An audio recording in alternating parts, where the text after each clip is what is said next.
षट्चत्वारिंशः सर्गः। सीता और लक्ष्मण सहित श्री राम का रात्रि में तमसा तट पर निवास, माता पिता और अयोध्या के लिए चिंता तथा पुरवासियों को सोते छोड़कर वन की ओर जाना। तदनंतर तमसा के रमणीय तट का आश्रय लेकर श्री राम ने सीता की ओर देखकर सुमित्रा कुमार लक्ष्मण से इस प्रकार कहा। सुमित्रा नंदन, तुम्हारा कल्याण हो। हम लोग जो वन की ओर प्रस्थित हुए हैं, हमारे उस वनवास की आज ये पहली रात प्राप्त हुई है। अतः अब तुम्हें नगर के लिए उत्कंठित नहीं होना चाहिए। इन सूने वनों की ओर तो देखो, इनमें वन्य पशु पक्षी अपने अपने स्थान पर आकर अपनी बोली बोल रहे हैं। उनके शब्द से सारी वनस्थली व्याप्त हो गई है, मानो ये सारे वन हमें इस अवस्था में देखकर खिन्न हो सब ओर से रो रहे हैं। आज मेरे पिता की राजधानी अयोध्या वन में आए हुए हम लोगों के लिए समस्त नर नारियों सहित शोक करेगी, इसमें संशय नहीं है।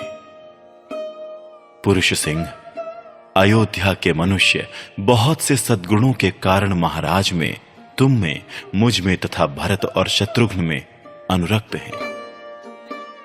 इस समय मुझे पिता और यशस्विनी माता के लिए बड़ा शोक हो रहा है। कहीं ऐसा ना हो कि वे निरंतर रोते रहने के कारण अंधे हो जाएं। परंतु भरत बड़े धर्मात्मा हैं, अवश्य ही वे धर्म, अर्थ और काम तीनों के अनुकूल वचनों द्वारा पिता को और मेरी माता को भी सांत्वना देंगे। महाबाहु, जब मैं भरत के कोमल स्वभाव का बार बार स्मरण करता हूं, तब मुझे माता पिता के लिए अधिक चिंता नहीं होती। नरश्रेष्ठ लक्ष्मण, तुमने मेरे साथ आकर बड़ा ही महत्वपूर्ण कार्य किया है, क्योंकि तुम ना आते तो मुझे विदेह कुमारी सीता की रक्षा के लिए कोई सहायक ढूंढना पड़ता। सुमित्रा नंदन, यद्यपि यहां नाना प्रकार के जंगली फल मूल मिल सकते हैं, तथापि आज की यह रात मैं केवल जल पीकर ही बिताऊंगा, यही मुझे अच्छा जान पड़ता है। लक्ष्मण से ऐसा कहकर श्री रामचंद्र जी ने सुमंत्र से भी कहा, सौम्य, अब आप घोड़ों की रक्षा पर ध्यान दें, उनकी ओर से असावधान ना हो। सुमंत्र ने सूर्यास्त हो जाने पर घोड़ों को लाकर बांध दिया और उनके आगे बहुत सा चारा डालकर वे श्री राम के पास आ गए। फिर कल्याणमयी संध्योपासना करके रात आई देख लक्ष्मण सहित सुमंत्र ने श्री रामचंद्र जी के शयन करने योग्य स्थान और आसन ठीक किया। तमसा के तट पर वृक्ष के पत्तों से बनी हुई वो शैया देखकर श्री रामचंद्र जी लक्ष्मण और सीता के साथ उस पर बैठे। थोड़ी देर में सीता सहित श्री राम को थक कर सोया हुआ देख लक्ष्मण सुमंत्र से उनके नाना प्रकार के गुणों का वर्णन करने लगे। सुमंत्र और लक्ष्मण तमसा के किनारे श्री राम के गुणों की चर्चा करते हुए रात भर जागते रहे।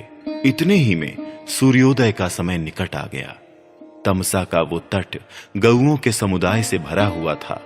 श्री रामचंद्र जी ने प्रजाजनों के साथ वहीं रात्रि में निवास किया।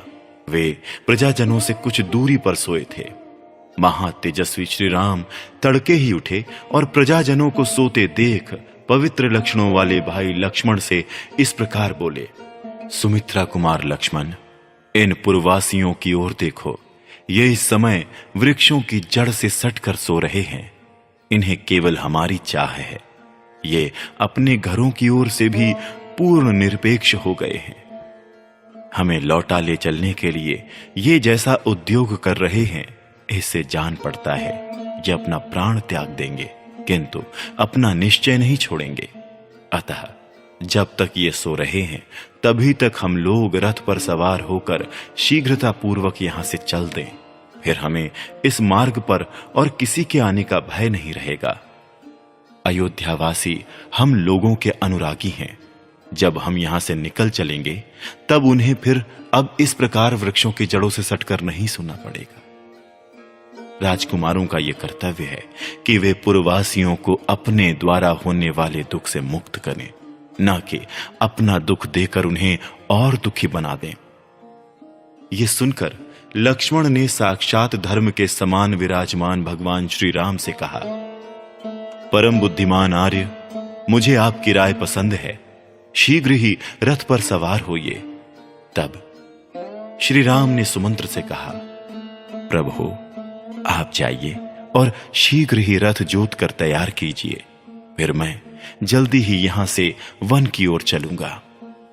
आज्ञा पाकर सुमंत्र ने उन उत्तम घोड़ों को तुरंत ही रथ में जोत दिया और श्री राम के पास हाथ जोड़कर निवेदन किया, महाबाहो, रथियों में श्रेष्ठ वीर, आपका कल्याण हो।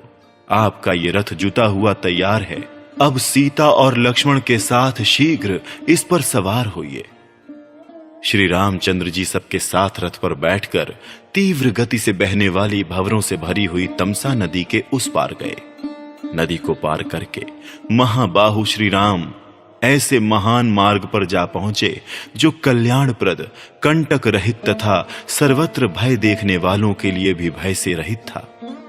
उस समय श्री राम ने पूर्ववासियों को बुलावा देने के लिए सुमंत्र से ये बात कही, सारथे, हम लोग तो यहीं उतर जाते हैं, परंतु आप रथ पर आरूढ़ होकर पहले उत्तर दिशा की ओर जाइए।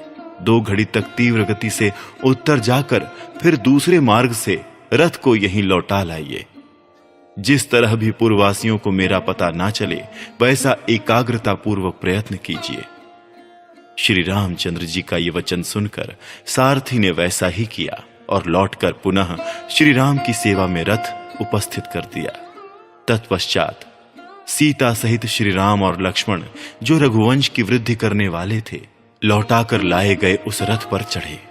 तदनंतर सारथी ने घोड़ों को उस मार्ग पर बढ़ा दिया जिससे तपोवन में पहुंचा जा सकता था।